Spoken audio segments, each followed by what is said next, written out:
সিঁড়ি উঠতে উঠতে আমাদের দম হালকা হয়ে গেছে। আমার ছেলেরা সব আগেই চলে গেছে, লাস্টে আমার বর লাস্টে পড়ে গেছে। আমার মা তো উঠতে পারবে না, আমার মা অর্ধেকও যেতে পারবে না, গিয়ে বসে পড়বে। কেন, বয়সটা তো আর কম হয়নি।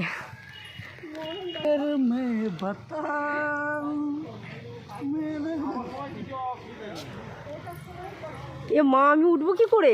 আমি তো উঠতে পারছি না। আস্তে আস্তে পা ব্যথা হয়ে যাবে। হাই গাইস, চেষ্টা থাকলে মঞ্জিল আমাদের হয়, চেষ্টা থাকলে সব কিছু তুমি জয় করতে পারবে। আমরা 300 সিঁড়ি কেন, 600 সিঁড়িও পার করতে পারবো। हिम्मत हौसला बना के रखना पड़ेगा। Okay, nice to meet you.